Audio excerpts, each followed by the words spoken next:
Bonjour à tous, nous sommes actuellement avec Cécile Ferrando pour parler des chiffres de cette semaine. Bonjour Cécile. Bonjour Agathe. Alors, on est en hausse par rapport à la semaine dernière. Est-ce que tu peux nous dire un peu les chiffres? Alors le taux d'occupation pour la semaine à venir, la semaine du 18 janvier, sera de 81%. On remonte, la semaine qui vient de se terminer était la moins bonne du mois de janvier, malgré séminaires et autres personnes dans la station. Et là, on attend 87 800 nuitées, donc ce sera une belle semaine. Et puis on sent aussi qu'on approche tout doucement, mais sûrement aussi des vacances du mois de février qui est très prisé. Donc ça explique aussi justement ce chiffre en hausse ou pas? Non, ce qui explique le chiffre en hausse, c'est surtout les vacances, parce qu'on parle de vacances scolaires, mais françaises et britanniques, ou belges sur février. Mais là, il y a quand même bien des personnes en vacances qui sont des Brésiliens, des Australiens. Il ne faut pas oublier qu'on est aussi porté par des gros porteurs hébergeurs type Club Med, qui eux aussi ont beaucoup de monde qui arrive. Donc c'est pour ça qu'on a un meilleur taux de remplissage, enfin taux d'occupation. Et on a aussi nos étudiants danois qui vont commencer à arriver sur certaines semaines petit à petit. Donc c'est tout ça qui explique cette bonne santé en termes de taux d'occupation. Et c'est vrai on est encore en mois de janvier, mais Val d'Isère Tourisme pense déjà aux enjeux cruciaux par rapport aux ailes de saison, et également pour le mois de mars et avril, qui est un enjeu quand même important. Et on a du coup l'opération Ski and Chill du 12 avril au 4 mai. Est-ce que tu peux nous dire un peu les nouveautés, dont notamment le fameux package qu'on entend parler? Bien sûr, je vais en introduction rappeler, comme tu le dis, l'importance de cette période de fin de saison. C'est comme la période de début de saison. C'est là où Val d'Isère peut encore progresser. On a des hébergements, on a un produit qui est fantastique à cette période de fin de saison. Il faut le faire savoir. Ce n'est pas chose facile car beaucoup de stations de ski ferment dès début avril, mi-avril. On n'est plus dans les radars des médias. Donc notre rôle, c'est vraiment de faire savoir à nos clients actuels ou d'autres qu'on va aller chercher, que nous sommes ouverts, que nous avons un produit de très bonne facture et qu'on a des hébergements. Donc c'est notre rôle à nous, Val d'Isère Tourisme, de motiver l'ensemble des socioprofessionnels. Et nous ne sommes pas seuls, heureusement. On travaille conjointement avec Val d'Isère Téléphérique, qui accepte aussi de faire des offres sur ses forfaits. Là, on a fait une réunion, les petits déjeuners de tourisme lundi, pour rappeler toute l'importance de cette période. Parce que l'enjeu, c'est de ne pas fermer nos destinations trop tôt. Sinon, on raccourcira notre saison et on ne veut pas ça. Donc, on réunit tout le monde. On a donc Val d'Isère Téléphérique qui travaille avec nous. On a les hébergeurs qui travaillent avec nous. On collabore avec la centrale de réservation et avec Val CHR.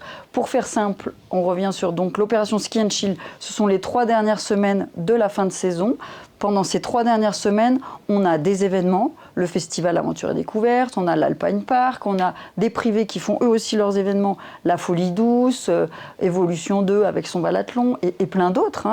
Tous les concerts également qu'organise chaque restaurant d'altitude ou dans le village, tout ça, ça vient nourrir ces 3 semaines, cette période de fin de saison. Et nous, on s'est dit qu'il fallait un produit pour qu'on puisse parler aux clients et qu'ils réservent. Donc on a décidé de créer, avec l'ensemble des socioprofessionnels de Val d'Isère, un package qui s'appelle Dernière Trace, pour faire écho à Première Trace. Vous le connaissez, ce package Première Trace. Il faut qu'on ait en mémoire que lorsqu'on a créé le package Première Trace, la première année, nous en avons vendu 35. Là, nous sommes à plus de presque 1400 personnes qui viennent en début de saison. Donc là, notre ambition, c'est effectivement de créer un package dans lequel on retrouvera forfait de ski avec une réduction importante, des hébergements également à des prix très bas. On fait un prix d'appel, un prix à partir de, pour attirer les clients. Notre cible, ce sont des clients à la fois non skieurs, puisqu'il faut faire découvrir Val d'Isère aux personnes qui ne connaissent pas, non skieurs ou enfin skieurs qui ne peuvent pas s'offrir Val d'Isère entre guillemets en plein hiver parce que c'est trop cher. Donc un prix d'appel très bas, on est en train de le construire. Et pour les familles aussi, je suppose. Et pour les familles, puisque ce sera aussi les vacances scolaires. Cette année, le calendrier est fait d'une telle façon que Pâques tombera le 21 avril. Donc il y aura plusieurs cibles qu'on est en train de viser. Mais l'idée, c'est quand même un prix d'appel bas pour permettre aux personnes de découvrir Val d'Isère et en passant par la centrale de réservation. Donc là, je parle aux socioprofessionnels qui nous écoutent. S'ils sont intéressés, que ce soit les hébergeurs, des loueurs de ski, des écoles de ski, ils peuvent contacter la centrale de réservation. Certains l'ont déjà fait. On a par exemple l'école du ski français, Évolution 2, et prochainement peut-être Oxygène et d'autres, qui vont faire moins 40% sur le prix des cours collectifs en pleine saison. On a également les loueurs de ski qui vont faire des offres très basse. Donc l'idée, c'est d'avoir ce package. Mais le package de base sera l'hébergement plus le forfait de ski à un prix très attractif. En plus de cela, nous, Val d'Isère Tourisme, eh bien, nous allons communiquer parce que l'important, c'est de communiquer tôt. Donc dès fin janvier, nous allons communiquer sur ce package, essentiellement sur des supports digitaux, pour que les clients qui sont à Val d'Isère pendant les vacances de février et les autres, là où on va communiquer, surtout en France d'ailleurs, mais pas que, peut-être Suisse, on va voir, puisqu'il y a encore des vacances scolaires, mais aient à l'esprit que dès fin janvier, eh bien, ils pourront venir skier en avril. Il faut répéter. Et là, pareil, je m'adresse aux socioprofessionnels, c'est aussi à eux d'expliquer à leurs clients qu'on peut venir skier et profiter. Skier et il n'y a pas meilleur promoteur de notre destination au mois d'avril que les socioprofessionnels eux-mêmes. Je le répète, les hôteliers, toutes les personnes qui sont encore ouvertes à cette période-là, hélas, je leur demande de faire ce travail-là, de recommander à leurs clients de venir skier au printemps, que ce soit les moniteurs de ski, les hébergeurs, les loueurs. On a vraiment une marge de progression sur ces 3 semaines et ça passe par la motivation de tous. Il faut faire savoir aux clients que la période d'avril est une période exceptionnelle, très sympa, on le sait, il y a une ambiance. Il y a encore de la bonne neige, voilà, et on sent que c'est la fin de saison et que justement les animations sont encore très présentes. Festif, oui. Donc c'est important. C'est à la fois sportif, mais à la fois festif. Il y a toute cette ambiance et c'est à nous de le faire passer. C'est pas que à Val d'Isère Tourisme en mettant en avant de la publicité, bien sûr, sur les réseaux. Ça, c'est pour que les gens réservent. Mais c'est le rôle de tout un chacun de porter cette période de fin de saison et ce produit.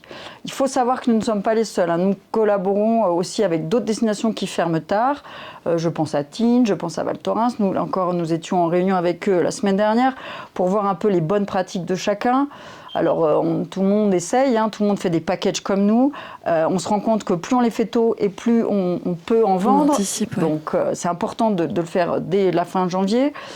Certains essayent de faire des animations de fin de saison type festif avec des concerts. Tout ça part aussi de la Folie Douce, qui a initié ça il y a de nombreuses années.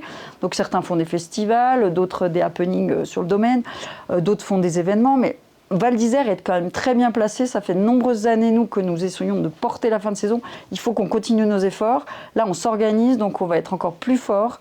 Donc, je le répète, portons cette fin de saison pour que ça se termine très bien. Et on rappelle que là, pour ce premier lancement de Dernière Trace, l'objectif, c'est d'atteindre 500 personnes et on verra, on espère en tout cas que ça va fonctionner. Et de toute façon, on suivra ça dans les prochaines semaines et dans les prochains mois pour savoir l'opération, comment ça se passe, est-ce que les clients sont attirés par ce nouveau package. Et merci beaucoup en tout cas Cécile d'avoir été avec nous et on se voit la semaine prochaine. Merci Agathe, à la semaine prochaine.